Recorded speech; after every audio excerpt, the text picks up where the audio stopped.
Hey you guys, it's Peter, and welcome to my channel, Peterisms, where I tell stories of my life and just little things that I have learned as I have grown into the person that I am today. And I brought all kinds of books with me today. So, let's just go, and I'm going to pick a book at random. Oh, Nightlight by Amy Dean, a book of nighttime meditations. And let's hear what this has to say to us on this good day of October 14th. There are three things that only God knows: the beginning of things, the cause of things, and the end of things. Welsh proverb.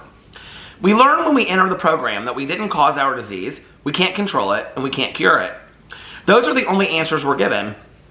It's up to us in our hearts to place trust and faith that a power greater than ourselves will take care of the rest of the answers. Many times we feel overwhelmed by the disease. We may want to scream at the unfairness of the changes we have to make and at the patience and detachment required of us. We find it's not enough to confront the root of our problems. Now we need to look at more than just a problem. But we don't have to do all the work in one night. Tonight we can find relaxation amidst the effects of the disease. There's hope tonight, if we'll only open our hearts to believe that. Tonight I can trust I don't need to feel overwhelmed by my disease.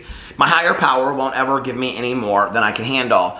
It's interesting, the 3 C's that it talks about in here, because I had always been taught that the 3 C's were from Al-Anon, which is a sister program to 12-step programs, and it is for friends and family members of alcoholics and addicts. And I was always taught that the 3 C's were: you didn't cause it, you can't cure it, and you can't control it, which has been super, super helpful to me through the years, especially in my issues with my mom, when my mom was drinking, and my feelings towards my mom before that, or being worried if she was going to continue to stay sober or whatever. Like, the 3 C's were so helpful to me, and I would think that all the time, you know, like, I can't control it, I can't cure it, and I didn't cause it, you know? And often, I get a lot of questions from people, and they say, you know, like, what can I do for my friends or my family member that has addiction issues? You know, I don't know what to do. Well, often, there really isn't anything that you can do, except for not enable them, you know, set healthy limits and boundaries, be a person of support for their sobriety. Okay, that doesn't mean you give them cash so that they can go out and buy the substance of their choice. That doesn't mean any of that. What that means is that you realize to yourself on a daily basis, because we have relationships with these people as well that we need to work on, right? That I didn't cause it, I can't control it, and I can't cure it. And, you know, as long as I stay in that, then I think I have a chance with, you know, fellow alcoholics and addicts in my life. You know, it's interesting because you would think at 26 and a half years sober that this isn't something that I struggle with, but that's just not the case. You know, I talk in my videos a lot about how I have friends of mine that pass all the time. You know, I have a lot of friends of mine that pass and stay sober until they pass, right?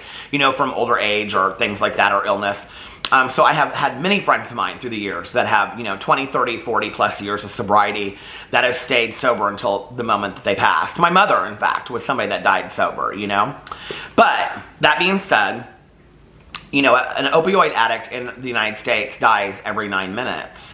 And through the years, I have lost hundreds, if not thousands of people at this point. I mean, I said that in a video one time. Somebody said thousands of people. Yeah, thousands of people probably. I mean, at least 1,000 maybe. I mean, I don't know, you know, like 26 years, and, you know, at least once or twice a week, I hear about somebody that maybe I didn't know them super well, but like I knew them, you know, from meetings and whatever. And once or twice a week adds up to 100 a year, you know, which is sad. It's tragic, you know, and then multiply that through the years, you know, it is a lot of people, you know, it's a lot of people that I've lost to addiction. There's a lot of people that will die from addiction that will never be introduced to recovery or sobriety. And that's why I never forget for a second that it's a gift, you know? But you would think that at 26 years and 9 months sober that I would have a handle on this stuff, but that's just not the case. And there are many days that I call my sponsor, or I call my best friend, or other support people, you know, my support network, and I'm just really pissed, honestly, you know, at the disease of addiction. And it's taken a lot of really good friends of mine. It's taken a lot of really good people in my life.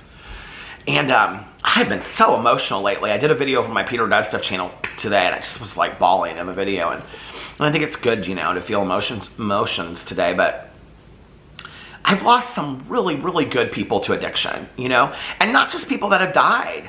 people that have chosen to go back out and try controlled use, but that doesn't work for them. And controlled use means I'm going to go back out and I'm going to start using again, but like I'm going to try to, because maybe they don't think they're alcoholics or addicts, and they think I'm only going to drink 2 beers a day, or I'm only going to do this, or I'm only going to do that, and then it doesn't work for them. And then over time, they lose their families, and they lose their friends, and jobs, and homes, and things like that, And that's hard, It's hard because there have been many times in my sobriety when I have wanted it more for somebody else than they want it for themselves. And I'm sure that when I was using, that my dad and my stepmom and, my mom and other people wanted it more for me than I wanted it for myself. I didn't really think it was a problem, and yet I was dying slowly. And I can remember my counselor asking me when I was in treatment, she said something to the effect of, so you were trying to take your life. And I said, oh, no, like, not at all. Like, I've never felt that way. And she said, but what were you doing to yourself? Then you were killing yourself slowly. And I was like, I really never thought of it that way. I was killing myself slowly. And so, I don't know. It's hard because everything that I have in my life is as a result of my recovery. Truly. It's why when I wake up every morning, I in my prayers, I thank my higher power for my life and my sobriety, because I was taught day one in sobriety that I have to make it a priority, because if I am not sober, I don't have anything else in my life. Like, I don't have my husband and my dogs that are running around, or my house, or YouTube, or my friends, or my family. I don't have any of that. I don't have audiobooks. I don't have music. I don't have, whatever. I don't, fun nights with my friends. I don't, whatever, no matter how minimal it is, I don't have any of that if I'm using, right? Like, that's all gone. And I might not even be here today if I am not sober. So I have to remember that. And like, I think that that's been one of the saving graces for me, is on a daily basis, is that I have remembered that I am an alcoholic and an addict on a daily basis, and that I can't fool myself out of that. It's like my sponsor always says, don't live in the lie. The lie is telling ourselves, because the disease of addiction is tricky. The disease of addiction will tell you that you can handle two beers. The disease of addiction will tell you, that your sister that needs $20, she really needs it for groceries and diapers, when she's going to go use it on drugs. That's what the disease does. And that's how the disease affects family members. That's how the disease affects friends, right? Most of us probably have in our lives. I mean, my dad, for me, was my chief enabler. But, I think, like, I have seen people that have, like, grossly enabled, and my dad did, like, a lot, right? But not to the point of, like, like paying off drug dealers' debts and things like that, I mean, I've seen that with family members, spouses, parents, things like that, friends. And it's like, we think in that moment that we're doing the right thing, but we're not, And one of the things that I've had to learn through the years is, it's okay if somebody doesn't like me in the moment. It's okay if they're upset with me because I set a boundary.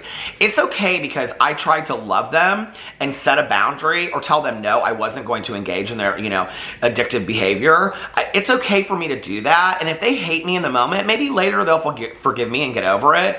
But I'm not willing to lose a friend because I wasn't willing to say no to somebody. I'm just not today, I take this stuff, this is very, very serious to me. I think anybody that watches my videos knows that, And yeah, it's, we're not a glum lot. We have a lot of fun. And I drive around with my best friend, and we get fountain pops, and we go see our group of friends, and we go out to dinner, and we go to hay rides and concerts, and we have all kinds of trips. We take trips together, we have all kinds of fun. And that's a part of it. And there is fun in recovery, right?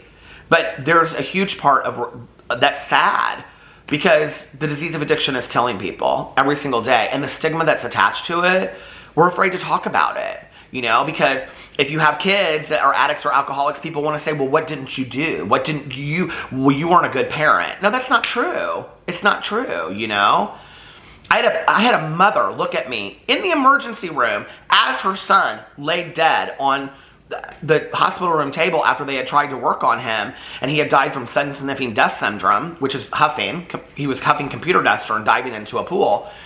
And I had her look at me over, and she said, she was a great parent. She was a fantastic parent. She was one of the most amazing parents I've ever met in my life. If love was enough, people would get sober. And she looked at me and she said, with tears in her eyes, the disease of addiction was too strong for him. And maybe it was, I don't know. I think that everybody has a chance out there today. And, you're only one step away from getting sober. And, I think that's why we're programs of attraction, because we just tell our stories. And if people want it, they say, hey, I want it. I want what you have. That's why we don't preach. We don't force it down people's throats. It's just like, I don't know, maybe people feel like I'm preachy over here sometimes about it, but it's life or death, We live in a world where we're not afraid to talk about any other diseases, but we are afraid to talk about the disease of addiction, If your husband or your wife, is, a horrible alcoholic or addict, it's like, well, just leave them, Well, that's not the answer always, to just leave them, And it's easier said than done, If your sister or your parent or your brother is an alcoholic or an addict, and they're, if your sibling is draining your parents' funds, because they're rescuing them over and over and over again and paying for everything, it's frustrating as hell. But your parents are going through it too, And that's why I highly suggest counseling, and I highly suggest 12-step programs that are specifically for people like Al-Anon and Nar-Anon, that, people have gone to these programs and gotten the help that they need, Because really then what we learn is we've got to work on ourselves. Tucker's deciding to come over here. We've got to work on ourselves, right? Because, we've got to learn, like, that the addiction has affected us. I mean, when I look, with my experience of those kind of 12-step programs, and Codependent No More is such a fantastic, well, this is the language of letting go. This is the sister book to Codependent No More. Codependent No More is such a fantastic book for teaching us how to set limits and boundaries with those that we love that have addiction issues. I mean, the first part of it is all stories about that, And I can remember the first time that I read it, and I just had this flashback of, like, standing in the kitchen in high school, okay, pouring down alcohol because I was, like, junior high, pouring down alcohol because I was so pissed at my mother for being so wasted drunk on Christmas Eve. And then yet flash forward 2 to 3 years, and I'm standing in the kitchen because my mom's passed out upstairs, goodbye Santa Claus kind of thing. And, and I'm sitting there and I'm cleaning the dishes by hand in the kitchen here I've become this, like, at 17, this 45-year-old parent, and the Pope at the Vatican is on Christmas Eve, and I'm standing there drinking out of people's, like, old drink glasses of wine and gin and tonics and things like that because I wanted to get drunk, and I had become my mother, It's sad, and it's scary, and it affects families, and so, but for every day, every day that I wake up, I have a daily reprieve. And so do you if you don't pick up today. So anyway, let me know what you think about that meditation in the comment section below. I love you guys, and I'll see you tomorrow. Bye.